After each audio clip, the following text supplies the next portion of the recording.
I'm probably going to pivot from him to the next guy on the list, and that's Austin Dillon. 100%. And somebody that I've looked at because the last 6 races here, he has really good numbers. He's never finished worse than 14th position here. Wow.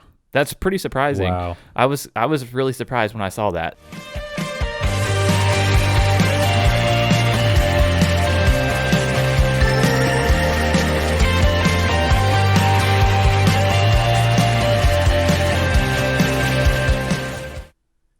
I got one thing to say to you. Christopher freaking Bell. That was pretty exciting. He really impressed me. We both have him winning this year at different times during the year. We both thought he was going to really take a step forward. I didn't expect it in week 2. Especially at a road course. Yeah.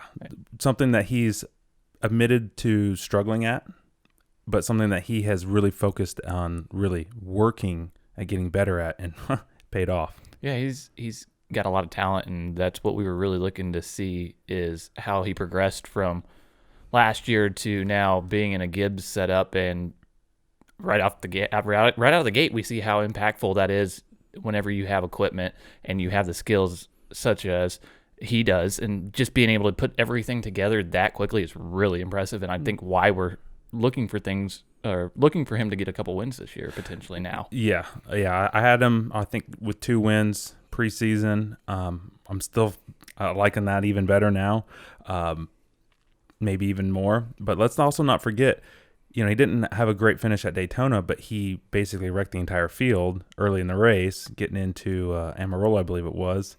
But he did it up front. Or maybe it was actually not Amarola, it was Alex Bowman. Either way, he was up front. And he has looked incredibly strong this year. Definitely like him this week. But, man, Chase Elliott, tough break. He dominated that race. If you watch that race and you see the results and you see where Chase finished ultimately, what was it, 21st? Mm-hmm. And the stats don't tell the tale of what happened. It just kind of is a bummer to see how much he dominated that race and just didn't ultimately. There's only 70 laps, and he led 44 of them. Exactly. He almost had it in the bag, it seems like, and it just slipped away. At one point, he was actually driving in the grass. Yeah, but we see everybody kind of expected him to get 5 road course wins in a row, but even he's not perfect. You can't continue a streak like that and be as, I guess, perfect as he's been here recently. It's just very difficult to do. Now, to be fair, the only reason why he was in that position is they threw the caution late, NASCAR did, because of rain. It was starting to sprinkle. Looked like we were going to get just an incredible finish, in the rain tires, all that. Didn't end up panning out that way. A lot of guys came in and changed tires, including Chase, put him deep in the field. Other guys like, I think it was Christopher Bell, he stayed out. Logano, I think Hamlin did as well. Those guys stayed out, put Chase back in the field. Now he's running with a bunch of guys that he hasn't run with, the whole race. Goes off the grass, gets in some trouble, gets further back, and he is pedaling getting to the front, making incredible lap times.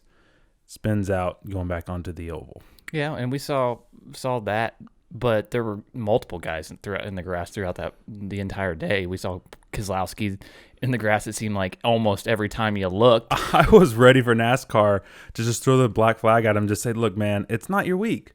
It's just not your week. Just pack it up. And he finished fifth. He finished fifth. Fifth. Somehow that's just Brad K. If you sum up Brad K, go watch that race, and he somehow manages to find a way to finish his car in the top 10. And let alone a top 5 when he's just been skating through the grass. I don't know how he didn't jack his car up like Kyle Busch did. Yeah. Kyle Busch, right off the bat, his car is basically kaput. He's all pissed off like he was last year, just right out of the gate. And you see Keselowski somehow managed to keep his cool and finish strong.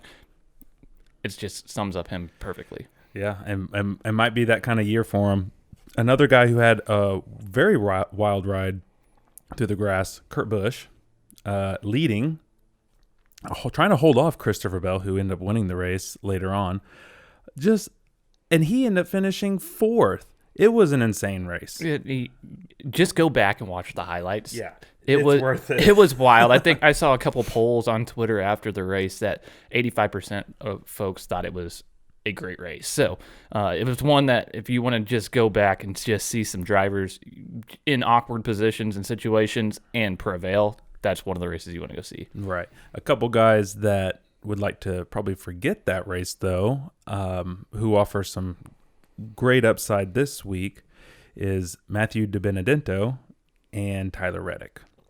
Yeah, those guys obviously didn't have the greatest weeks. Looked like Matty D was driving a can opener. He had that whole rear quarter panel. It just looked like they didn't finish gashed. the car. They're like, oh shit, put this out there. And then Tyler Reddick, who I think we'll be discussing quite a bit here coming soon, heading into this week, is in a juicy spot. But unfortunately, it's because he finished poorly last week. He finished 38th, so he's got some work to do, but Homestead's going to be one of his tracks where he can take his skill set and make something happen. Yeah, just an incredible race overall. We saw Kevin Harvick's very quiet day, finished sixth, looked great. Allmendinger, who we were really high on, looked like was going to screw our lineups, ended up still coming back. He maybe had the most eventful day, just pitting at different times, and it was wild for him. Michael McDowell loses it in the first corner, started second, was super hopeful for the race, and his team fought back, and they finished eighth. Yeah, it just goes to show you that he's one of those guys that's going to be there at the end. He knows how to. He's just a veteran. He knows what to expect, and he knows that he doesn't have to rush it whenever he gets in a bad position. So he was able to make his way through the field after that horrible start, and unfortunately, everybody's kind of hoping that he might be able to keep up in that top 5, top 10 throughout the day. But he was able to find a way to make it through the field and manage a great finish out of it. Right. One guy that we did warn people about was Bubba Wallace, and that paid off almost immediately. Just road courses are not his thing. Maybe it's just the Daytona Road Course, but there was never anything there that looked good. Didn't look like he had speed. It just incomplete.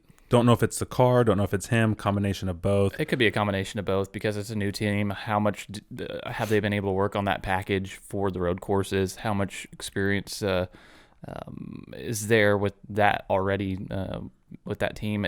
There's a couple things that probably affected it, but I know somebody else that we wanted to talk about or talked a lot about going into the race was Kyle Larson.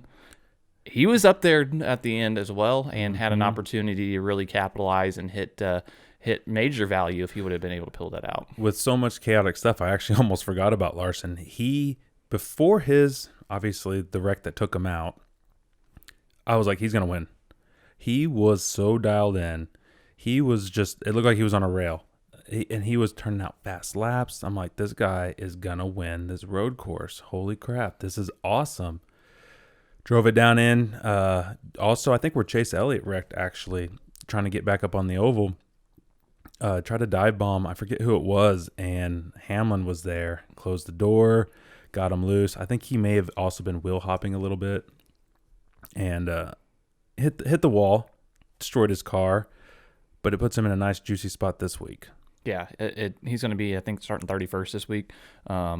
Actually, no, he's not that far back. No, he's not that far back. But either way, he is he's in a great spot. But yeah, he started 17th. Yeah, 17th. But he had a bunch of fast laps. I mean, he was. I'm very impressed with Larson this year so far. I wasn't quite sure what we were going to get from him. Obviously, it's still super early, but he's a guy that I've always recognized his talent, but wasn't as impressed with him as maybe others were. But now that he's in, we know for sure going to be good equipment with Hendrick. He's showing something. Yeah, and you mentioned Hendrick, his teammate, somebody that we were pretty high on going into that road course was William Byron, and somebody that's going to be starting in the back. He's the guy starting 31st. Yep. And He's got a great track history at Homestead. So can he follow up the disappointment at the road course coming into this week? I like him this week. If you look at some of his highlights from last year, and just in general, I think these types of races are really going to suit him, where he can run the high line, he can run some of the lower lines. He's just, to me, he seems like he's a very like analytical type driver. Maybe that comes from the iRacing. I'm not sure, but I like him this week. What about you? Yeah, like you said, he's got a lot of iRacing experience, and he's one of those guys that hasn't spent a lot of time in the car. He went through the developmental process really, really fast. Mm-hmm. He was a year in the trucks, a year in the Xfinity Series, and there he was filling in for Jeff Gordon. It's pretty impressive. Yeah, he's really impressed me.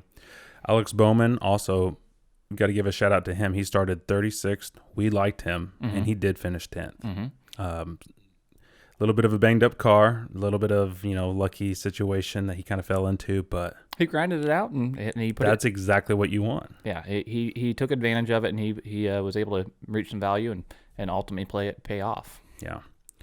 All right, let's transition into this week. Let's start talking about what we might expect at Homestead. This is the second race since they switched the format, where this is no longer the last race of the year. Before that, what was it? It was 2001 to 2019. It was 2002 to 2019 that this was the season finale, and so now instead of ending the year with it, we basically are starting out traditional racing with it, because we were at a super speedway at Daytona, and we stuck around at the road course in Daytona. We're still in Florida this week, just going over to Miami, Homestead. So it's a completely different flip, but it works out with the way that they're trying to schedule things because of how the COVID's impacted stuff. So yeah. This is the last race, I believe, that's going to be on the East Coast, and then they'll be going out west. So we'll see how it works out, but I'm ready to see some traditional racing happen. Right. So this is a 400-mile race, and that means there are 267 laps. It's a mile-and-a-half track. There are 186.9 potential performance points in this race. Get into that a little bit more later. Stages are 80, 80, and 107, and last year, Denny Hamlin won. Do you have the information handy on the cautions? I know you were looking into that a little bit. Yeah, let me see here.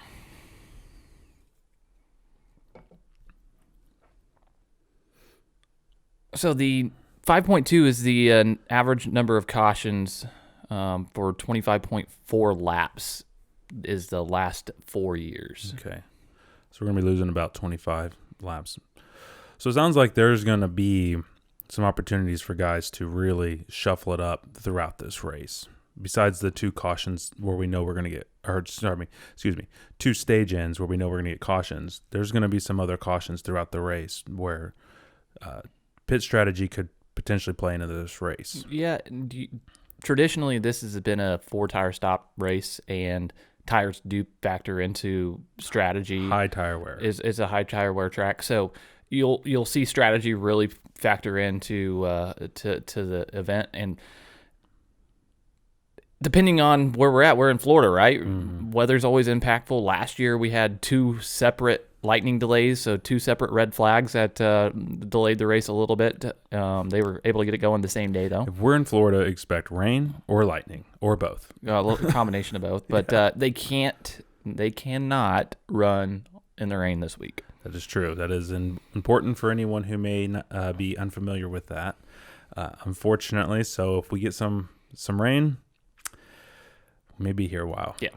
So that's basically a good look at that. But last year's race was something that we saw Hamlin dominate throughout. He won all 3 stages. Yes. So he's somebody that everybody's going to be looking at, I think. And I believe he won the Pro Invitational here as well. I believe so. I'm not 100% sure on that I one. think it was him and Dale Earnhardt Jr. actually battling it out for the win, and it went to Hamlin. So He swept Homestead, I guess you could There say, you last year. One other fact I found whenever I was digging into it: 5 previous races have 5 different winners. So this Wow. isn't a place that traditionally has back-to-back winners very often. If you want to go back and look at it, Kyle Busch won in 2019 and 2015. So he's the only one here recently that has 2 wins. Okay. So another little thing to look at, that we could see another winner that might shake the playoffs up even a little bit more. Yeah, this isn't a track where one guy dominates. As far as wins go, where you're just like, oh, this guy's probably going to win. No, this is a race that lends itself to a lot of drivers. That's why there was a championship race for so long. So many guys have a shot to win. I mean, because there's so much strategy with like you said earlier, the tire wear. It's a big factor. Fuel.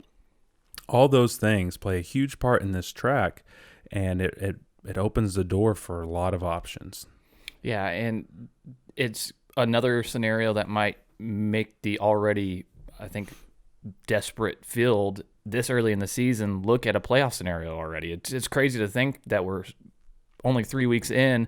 We could have our third different winner, and that leaves only 13 spots available on points. And we still got 24 races, I believe, until the playoffs happen. So there's a lot of stuff left to unfold. You got guys like Matty D and Tyler Reddick, who we like to make the playoffs this year, based on the first 2 weeks having some issues.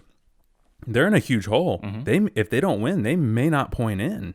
Yeah, there's a lot of, and we're 2 weeks in. And then you have Michael McDowell sitting pretty in the top 10. So definitely a shakeup compared to where people thought things might open up, but that's part of the schedule. It's so early. And it's part of the schedule, that the way that they've made it, it's awesome. I'm loving it. Yeah.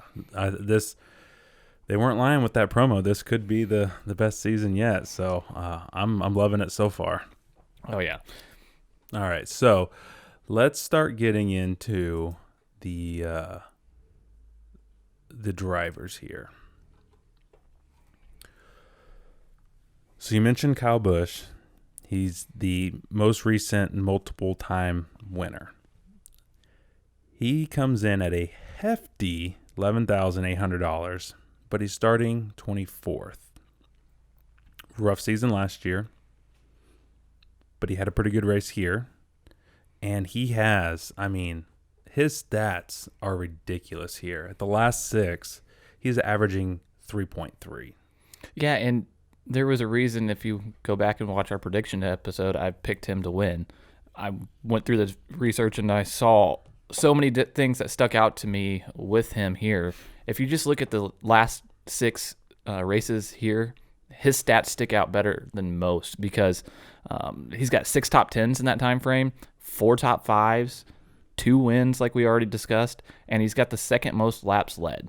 That's pretty wild if you think about it. That's a lot of major factors that we're looking at from a DraftKings scenario that we're really trying to hone in on. And he also has sorry to interrupt, but he also has 120 driver rating, which is a huge astounding metric. Yes. And on top of that, he's starting 24th. Yes. So he has place differential to go along with his ability to get up front and be able to lead this race. Yeah, absolutely. So $400 less is Martin Truex. He's starting 9th, so right off the bat, he doesn't offer the PD upside. So that makes it a little bit more of a challenge, in my opinion, to roster him because of that versus Kyle Busch. Yeah, I agree. Hold on a second. I lost my page here. Sorry about that. Yeah, Martin, but he does do pretty good here. Martin Truex he's not a slouch. He's averaging basically 11th here, but he's got a win. Obviously, it was the championship race that he won. He's got 3 top 5s, 3 top 10s, obviously, and In the last 6, he has 5 top 15. So you're probably going to get a good safe finish. You'll get to get safe finish, but like I was mentioning, him starting 9th, it doesn't offer that huge PD upside. It doesn't. So with that price tag, it's going to be very difficult to reach the value that is needed to make an optimal lineup. It doesn't mean that you don't have some exposure if you're building a lot of them, but I'm not going to overextend myself. No, I think if you're going to try to play some, maybe some 50-50s or some single entries, he might be a good option because he's capable of winning this race, and he might offer some low ownership because, like you said, he doesn't offer that PD upside, and he's not he doesn't have the Kyle Busch stats here. He doesn't have the Hamlin stats here and whatnot. So I think he's a safe play, but he's not that. He's not. I doubt he makes the optimal. So I haven't heard you mention anything whenever we've been going through stuff about Chase Elliott. So what are you thinking right now, just overall this week? Well, if you look at his history overall, it's not great, but last year he did lead some laps. He was pretty strong here. You know he's going to be coming in pretty ticked off about what happened at the Daytona Road Course. But I have a hard time seeing him, similar to Truex, making that optimal lineup where he's at. I think he moves up a little bit. I think he leads some laps. I know he's going to be fast, but he is just. I'm going to probably have a little bit lower ownership, honestly, with him. Yeah, he finished 5th last year, 11th the year before. He's got the setup to be able to have a great finish, but again, like we talked about, very similarly to Truex. The PD upside's not there, but it might just be, especially when we get ready to talk about Kyle Larson and what's going to stick out to a lot of folks, his ownership levels will probably be quite low compared to Kyle Busch and Larson, so he would be a great tournament play, especially if he's going to ultimately win, then he'd pan out great. For sure. I would not say this is a full fade Chase Elliott race by any means. Yeah, you definitely got to have him sprinkled in if you're doing multiple lineups. But if I'm building 1 to 5, I personally will have a hard time putting him in there just based on the way the slate is laid out. Yeah, and I was just talking about Kyle Larson, and that's what I really want to get to because there's a lot of stuff with Larson this week that excites me because he's starting 17th, which offers that nice middle of the road place differential. He's got a kind of steep price tag at 10.7, but with his experience and recent history here, I'm really going to have some exposure because in 2020 he didn't race because of what happened. Mm-hmm. 2019 he finished last, but he led the fourth most laps that race. Then you look at 2018, he finished 11th and led the 3rd most laps that race. 2017, position 3, most laps led. Overall, he's got the most laps led, even more so than Kyle Busch, if you look at it in his racing history here. And in 2015, he was the Xfinity winner. So he has a lot going for him here at this track. Honestly, he's probably my favorite play. We'll get to Reddick and why we like him, but honestly, Larson's probably my favorite play.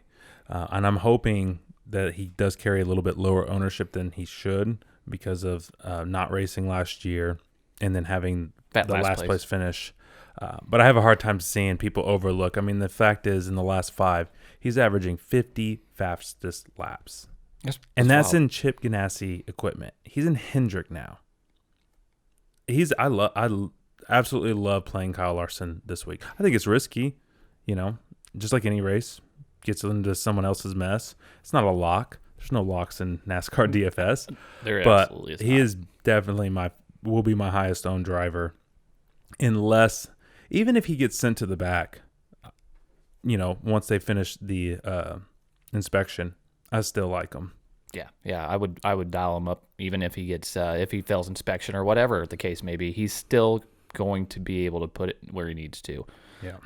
Moving on to Ryan Blaney, he's at 10.4. He's starting a couple positions back at 14th. Yep. What are your thoughts?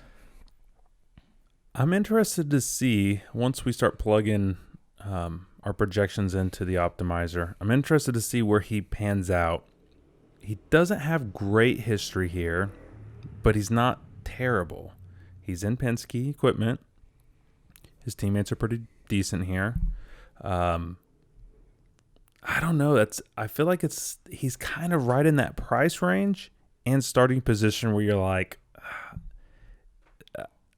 he doesn't have the upside that Larson has to me, in my opinion.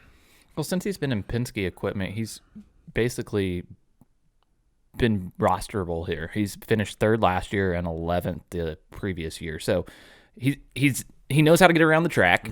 Mm-hmm. The only thing I'm looking at is it going to really be worth the price tag where he's starting at 14th? It's going to be risky. It's going to be somebody's going to be a great GPP. You want to have some exposure there, but it's going to be a hard cash game play for me. Yeah, I think there's a couple guys above him that I'd rather play, both Kyles. I'd pick over him, and then there's some guys below him that I'd rather save salary on that offer a better upside in my opinion. But with that potential low ownership, it might pay off. Like you said, he finished third last year. He does that again. You're gonna want him. Yeah. So moving on down the list, we're looking at Kevin Harvick. He's starting. Where is he at? Fourth. Yeah. So the number 4 car starting in P4. So what are you expecting to see from Harvick? Is it 2020 Harvick, or is we going to see? What do you expect? He's looked good so far this year. He may not have the finishes to. I mean, he did good last week. Obviously, I think he had some. Actually, no, I think he had a good finish at Daytona too. I think he was able to get through some of the wrecks. Either way, I have liked what I've seen from Harvick this year, and he has, in the last 6 races, he has 5 top 5s. How can you not like Harvick at 10-1? He offers so much upside in the fact that I think he's going to be super low owned for his skill set. Yeah, his skill set's there. He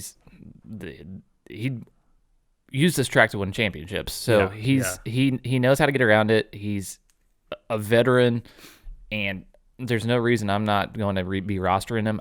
Again, it's going to be an ownership thing. I don't think he's going to be super high owned, especially starting 4th. He can get out, lead a lot of laps, get some fastest laps.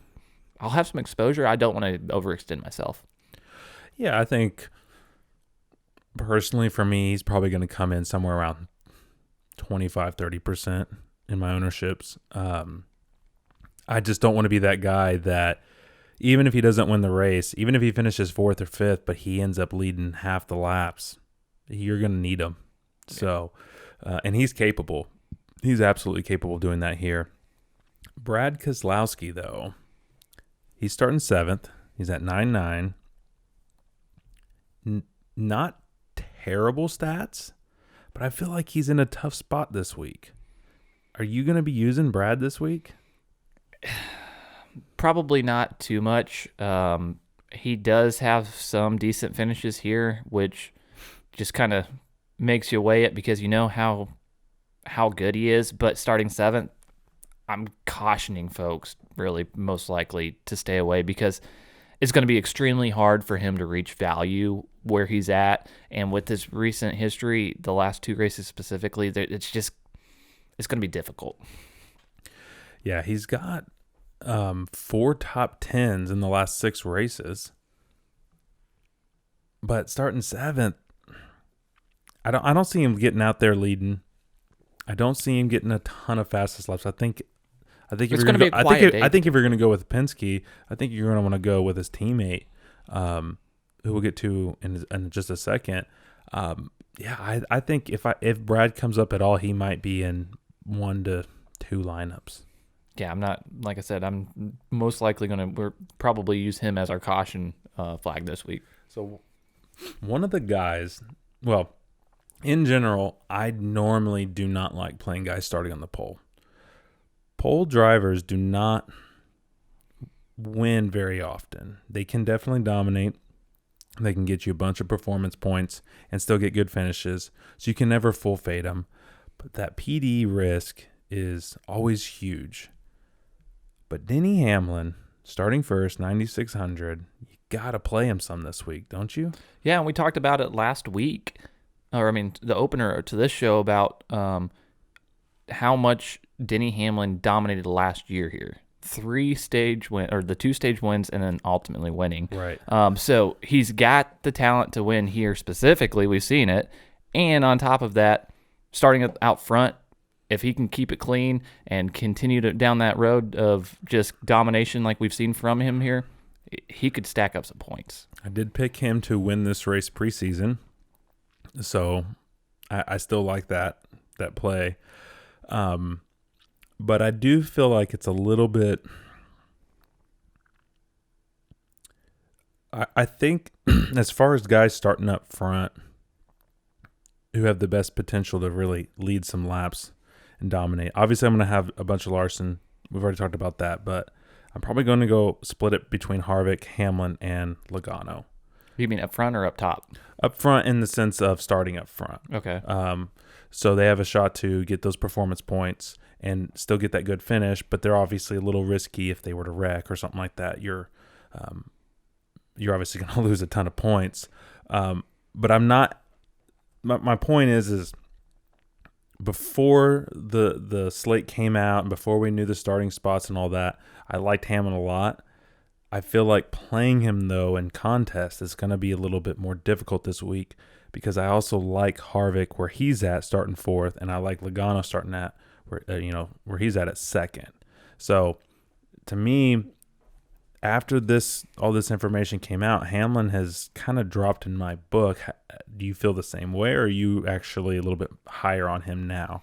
At $9,600, it's a mix. I'm really going to look at it and weigh it, and I'll probably have probably 30 to 40% Hamlin. Maybe not quite that high. Ultimately, whenever we plug things into to the optimizer. Yeah. It's just going to be one of those things you have to weigh because he has dominated here, and he is leading up front right out of the gate. So it's going to be interesting. Yeah, if it goes the way I think it goes, though, Larson's going to take a bunch of those laps, and Logano may take some away from him early. That's why I feel like he's in a little bit of that tough spot where he offers 0 PD upside. Even if he wins, there's no extra points there. So a little bit of a tough spot for me, but we talked about him a lot already. But Joey Logano, even though he's starting second, I kind of like this position a little bit more. You get a little salary relief. You obviously have the potential for him to win, get an extra point there. But he actually graded out a little bit better in our projections than Hamlin did. Yeah, and it's because he can have a little bit better finish by one position, but he can get out and lead some laps. Yeah. And he's shown that he's had some success here before. So Joey Logano's no slouch. He's a former champion, and he can perform. So and he's looked really good this year. Let's remind people he was in the lead going into turn 3 in the last lap of the Daytona 500, and he was in the lead with, I don't know, what was it, like 3 laps to go, two, something like that, before Christopher Bell passed him. So the Daytona Road Course. Yeah. So obviously those tracks are not like Homestead. There is a difference, but he has absolutely looked great out of the gate. He's looked like one of the stronger drivers for sure, compared to some of the other guys in his tier. Oh, for sure. And he's been basically just a crazy start to the season, how almost dominant he's been if he was able to capitalize in those moments. So it's early, but let's see what he can do here. I know the next 3 guys we're about to talk about are probably 3 guys that are going to be very highly owned. Yeah, where's the chalk at? We need the chalk because that's what we're about to talk about, the next 3 guys. Yeah, so William Byron starts out that group, $9,100. He's starting 31st. So, again, this is place differential play for sure. Mm-hmm. But if you go and look at some of the stats related to William Byron, it gets really, really juicy because his recent history here hasn't been insanely impressive, but if you look at what we talked about just briefly a little bit ago, how quickly he's developed. 2016 was his first year in the trucks. Mm-hmm. and he won here. 2017, his first year in Xfinity, finished third. 2018, he was rookie year in the Cup Series. He finished 24th. He's learning that new ride, figuring it out. So, 2019, second to last place finish because of an engine, but he finished as high as 8th. So, 2019, 2020, last year, he was running in the top 10 all day and finished 9th. So, he's got the ability here and the skill set, and I'm expecting him to continue to develop and learn, especially in this Hendrick setup, and just potentially have a great day. Yeah, we've talked about him already in this episode earlier, and I do, similar to Christopher Bell, I expected him to take a step forward. Bell, the main reason was because of the new equipment, better equipment, and then, the extra year of experience. But with William Byron, it comes completely from the experience. Mm-hmm. He's, I think is his 4th year in the Cup Series. I've seen improvements just about every single year. I think him and his new crew chief are working well together so far.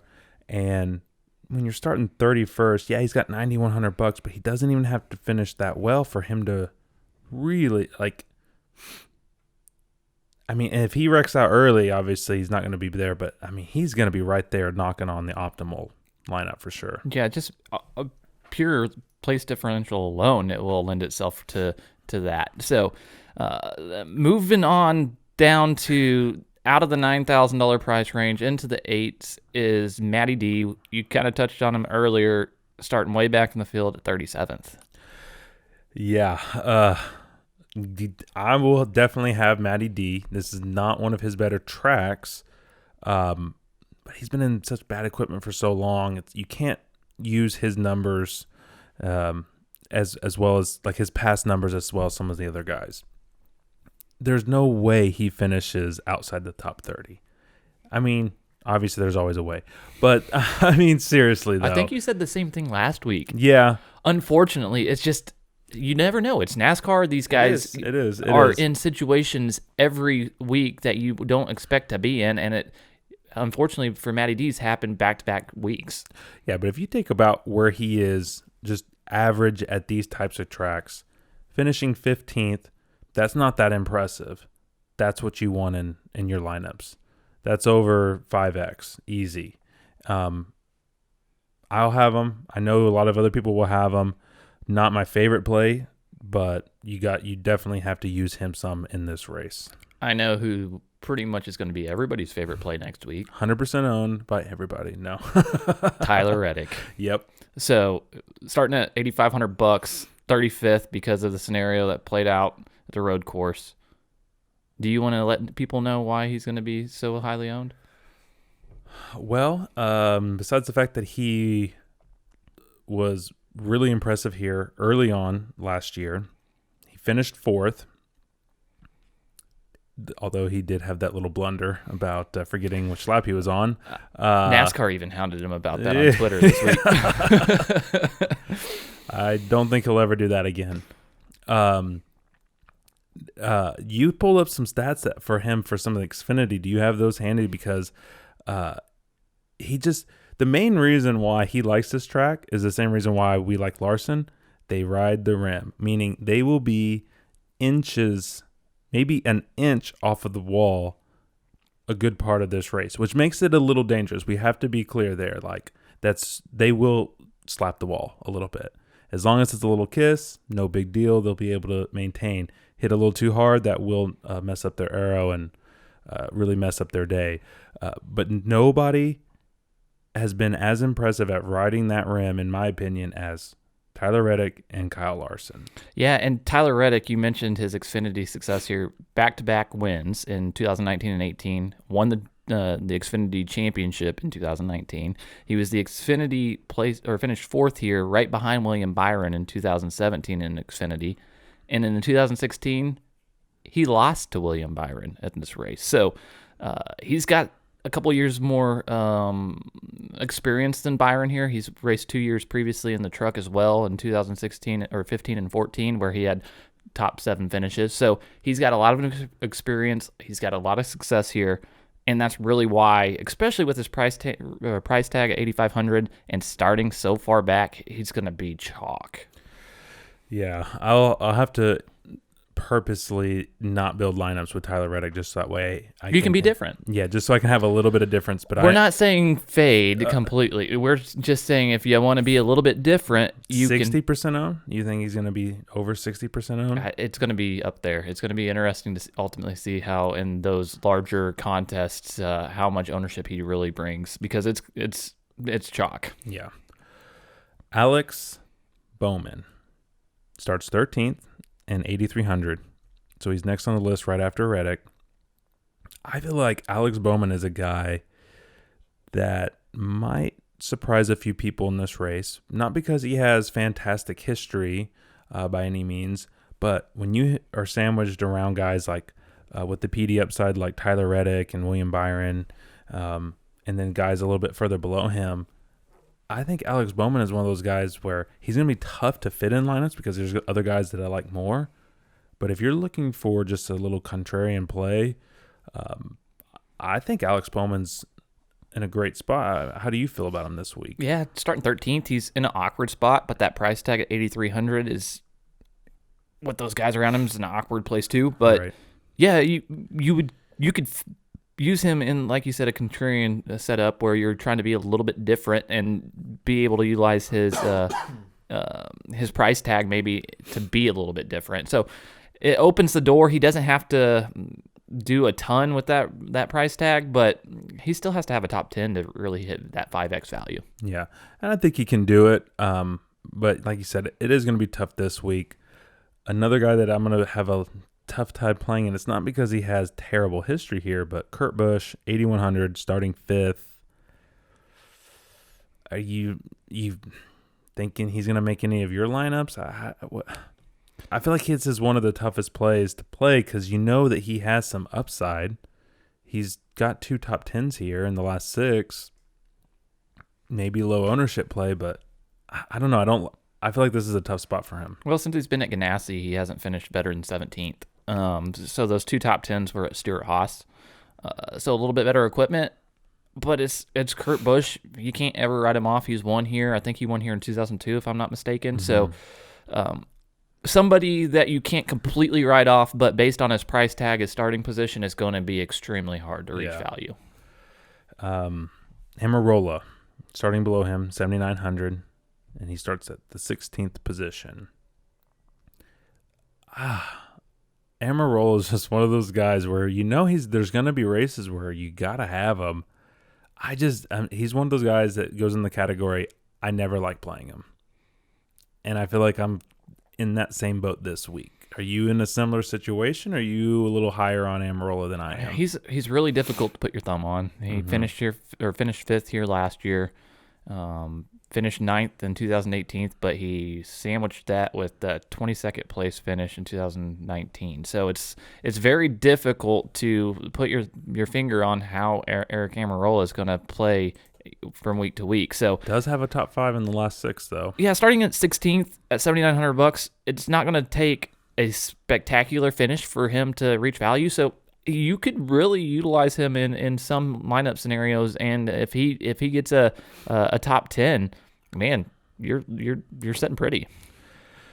Yeah, if it comes down to hit, let's just say you built the rest of your lineup and you got $7,900 and you got 1 spot left, I'm probably going to pivot from him to the next guy on the list, and that's Austin Dillon. 100%, and somebody that I've looked at because the last 6 races here, he has really good numbers. He's never finished worse than 14th position here. Wow.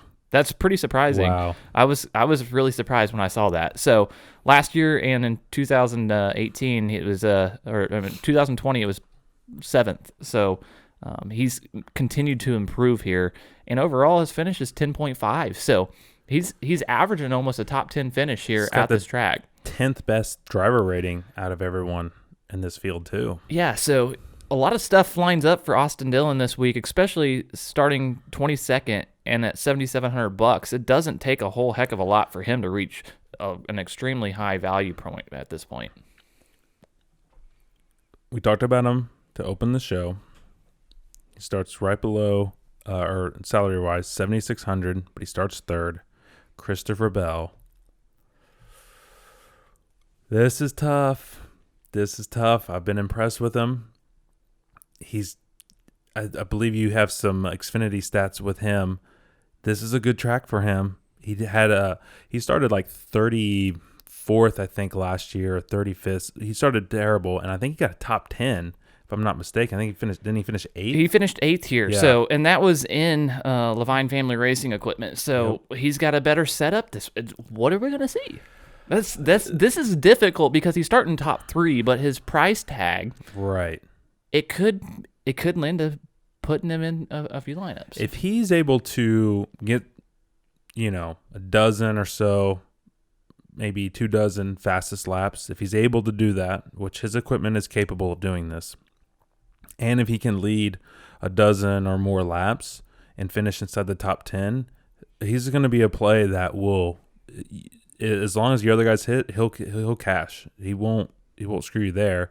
The biggest risk for him is something like what happened in the 500. He's going making a move, or maybe someone else takes him out, a bad finish. That's always the case in NASCAR. But yeah, I feel like I've got to somehow find a way to sneak him in a couple lineups because he's been so impressive this year. But at the same time, I don't want to be the guy that's going back to the well that we didn't go to last week. And that's some things that a lot of, especially new DraftKings players, will do. And just because somebody won last week doesn't mean he's going to win this week. Oh, yeah. And I'm not even saying he's going to win. Matter of fact, I think it'll be tough for him to repeat win. But I think the potential that he has because of the most likely low ownership, it's one of those things where I'm going to try to sneak him in a couple lineups, but he cannot be more than 20%. And it's for me, if anything, if I'm looking at it, it's the equipment upgrade. Yeah. Going from Levine Family Racing to Stuart Haas. Yeah. Mr. Watermelon Man. Ross Chastain. He's next on the list, $7,400. He's starting way back in the field too, 32nd. Going back and looking at a lot of the stats with him, he doesn't have a lot of Cup history here, obviously, but way back, I think 35th is really where he's at and his averages. So, right. But he's in a lot better equipment. He's got a lot of experience, and he's an aggressive driver. What are you thinking, especially with him starting way back in the field? Where are you going to have him exposure-wise? I'm interested to see how the optimizer kind of spits him out, see how much they like him based on our projections. We have him kind of finishing around that 20th spot, maybe picking up a few fastest laps, probably won't lead. Maybe gets a 1 or 2 if gets off pit cycle or whatever. But he definitely, in my opinion, he has top 20 upside. Just his talent, even the car that he's in. This is Kyle Larson's old car. Right. Mm-hmm. And we're looking at his stats, and he's essentially the best for driver rating, the second best. Had a ton of fastest laps, average laps, but different driving styles. So I don't know exactly what we're going to get out of Chastain, but I know that he will end up in a few of my lineups because they're so low risk with him. Starting 32nd, he's better than that. Yeah, and I think with the way that the field is completely stacked in the way that they've done the starting grid and everything based on the finishes from the previous races, there's a lot of guys in this lower tier with the price tags and everything that are not going to be able to reach any sort of value when you start getting lower. So there's going to be a lot of these guys in the mid-range and high range, or mid-range and then that higher tier that you're going to want to try to pull from. And there's going to only be a couple guys that are really playable in that real low portion of this player pool. Yeah, as we start to go through here, it starts to get a little shaky. So, but you look at the next guy, Chase Briscoe at $7,200, starting 30th. He's in the same kind of scenario that Ross Chastain is, but he has some recent success here. Yeah. So I'm going to look at that and probably have a little bit more exposure because he has some recent success. won this race last year. I think in the Xfinity, they had a back-to-back event here last year because of the COVID situation, right. and he won the second event. But he finished seventh in that first race, so he knows how to get around here. And he was the 2017 Truck Series winner too. So he's got a success in multiple series. So driving that Stewart-Haas machine in the number 14 former Clint Boyer ride, he could put it in a position to really reach some value, so especially starting 30th. Yeah, he grades out a little bit better in our projections than Chastain does. Very similar price tag and starting position. I think Briscoe has a little higher upside than Chastain in my book. And if it's coming down to that price range, I'm going to pivot more to Briscoe than Chastain for me personally. Both are great plays, but I do like what you're saying about Briscoe. I mean, he's obviously Cup and these other series, they're different. Just because you're good in one doesn't mean you're going to be good in the other, but I mean, he looked impressive. Even with that car that he was driving around with the hood up Last week, on the road oh course. my goodness. And he was still putting down fast laps, passing people.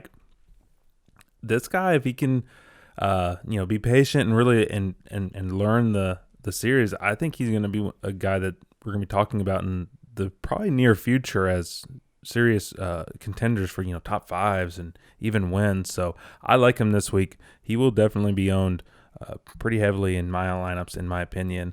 The guy below him, Bubba Wallace, 7,000, starting 19th. We were right on last week. We told you guys to kind of fade him. Didn't like his position. This week is a little bit different story. You think Bubba ends up in many of your lineups? He'll be in a few because he's at $7,000 starting 19th. He's right there where he has some PD upside, and it's not going to take a whole heck of a lot for him to reach value because last year he finished 13th here. Even if we give him a 13th place finish with that price tag, it's still enough to reach 5X. So he's somebody that I'll have in my lineup, especially because I think that the pool lower is really starving of value, that you're going to have to make some of these middle guys work and really have some variation. Right. Yeah. We're, like you said, we're starting to get in that level where these guys are starting to get difficult to play. Bubba Wallace is in play, in my opinion. The next guy, Eric Jones, 6,900, starting 18th. He's got good history here, but he's not in as good of equipment. He's in Bubba Wallace's old equipment. So I think he's going to kind of end up probably around where he starts, maybe up a little, back a little. He's a tough spot for me. I like Bubba over him. The next guy below Eric Jones is Ricky Stenhouse. I want to talk about Eric Jones a little bit because I think you sound a little down on him, but to me, he's almost the same play as Bubba Wallace because they're starting 18th and 19th. Right. They're $100 less. If Bubba put this car in 13th, Eric Jones, in my opinion, has an ability to do just that. So I think they're almost the same play in my scenario. He might struggle a little bit because he's newer with the team. Bubba was there for a few years. It was comfortable already. Right. So I understand why you might be a little leery to do it, but I don't want to completely fade him. Yeah, like I said, I'll see how he kind of grades out. And I like Eric Jones this year, with this new team. I think he's going to perform better than Bubba Wallace did with this team. I like some of the new stuff that they're doing, but yeah, I don't know. I don't necessarily have, I guess, a great feeling you could say about Eric Jones. I hope I'm wrong. I like him, and I'd like to see the 43 do well too. But he's in that price range, like you've already mentioned. It's tough to want to play these guys because they don't offer a ton of upside. Yeah, I really think the next guy that would offer any upside potentially would be Cole Custer, starting 10th at that price tag, $6,600. Even if he finishes in 12th or somewhere in that range, it's completely able for him to reach a 5X value. It's going to be difficult, but $6,600, he's got the equipment, he's got the skill set. I think he could get it done. It's one of those guys that since we're so starved for value down low, I think I'm going to have a little bit of him sprinkled throughout. I definitely agree with what you just said. Cole Custer is a guy you don't on paper, you don't necessarily like what you see, but what I've seen from him so far this year, and even a little bit last year, just at different times, I think this is gonna. If he ends up in any lineups, it's because it's a low ownership play, and I still see some value there. I think he's easily overlooked. I think people will go lower in the salary to try to fit more guys from the higher end up there, that higher to mid end.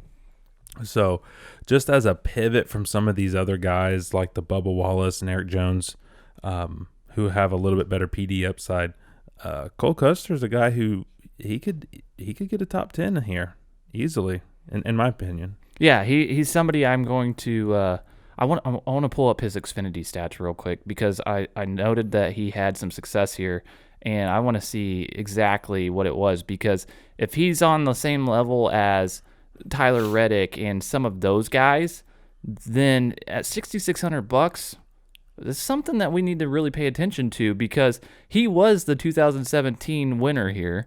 Tyler Reddick won in 18 and 19 in the Xfinity Series.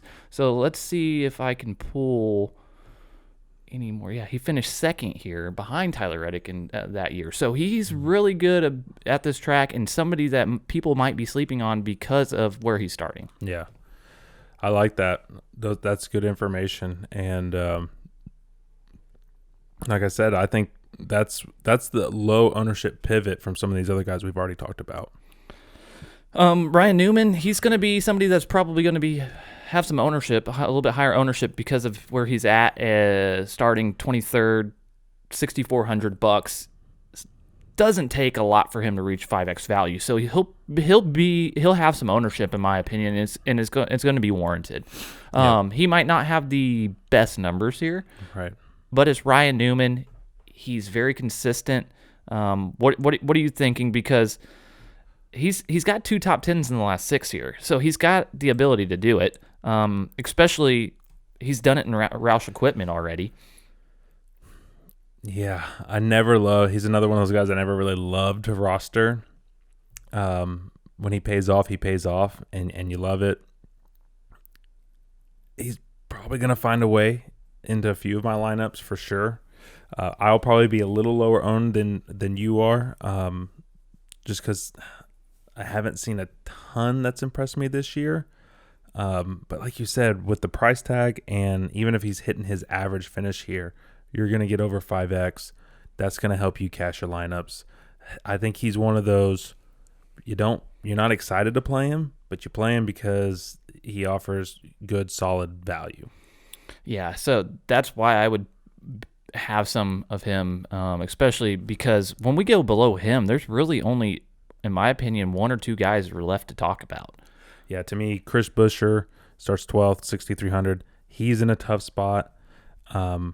I think Michael McDowell, 6,100, starting 6th.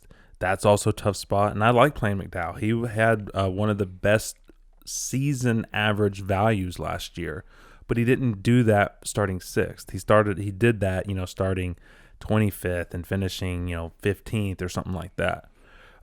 That's a tough play for me. Ryan Preece, I don't know what to do with Ryan Preece.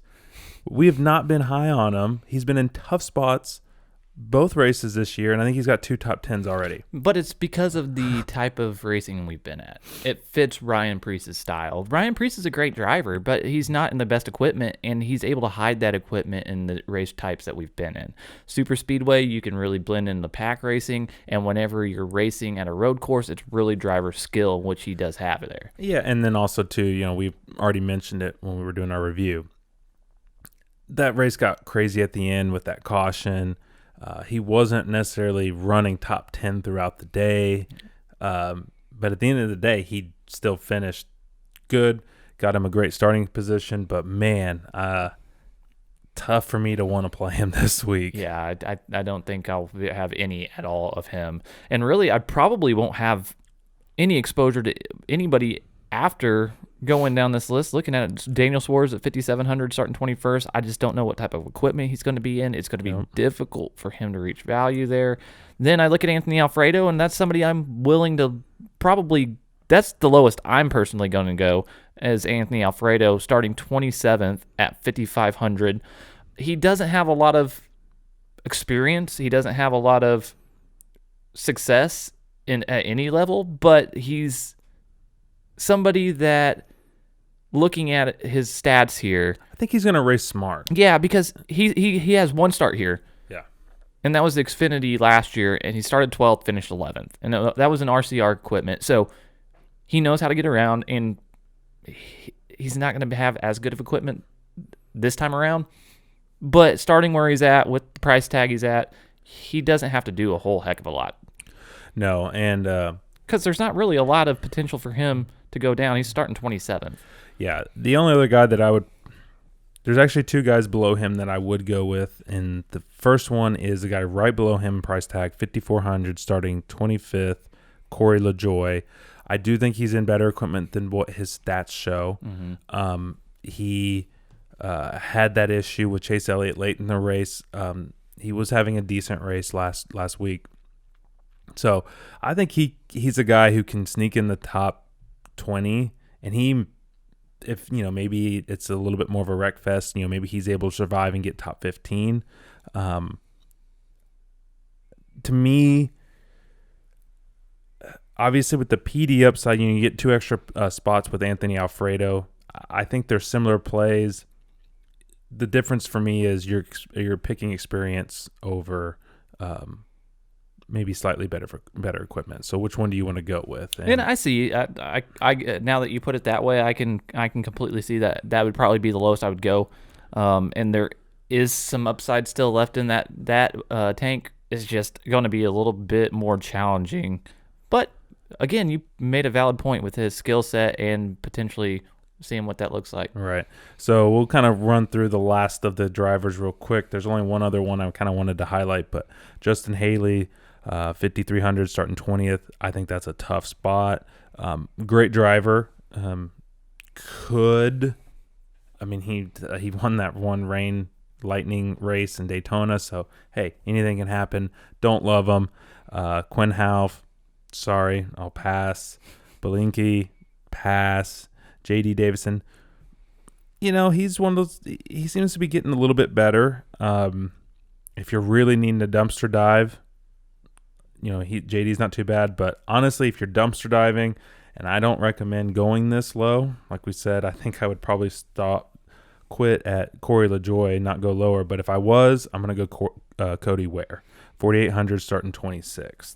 Yeah, he's a guy that's raced in so many different series all across the world, and his dad's Rick Ware, who runs in almost every scenario of racing that you can imagine. Yeah. So he's got experience everywhere in every type of car that you could think of.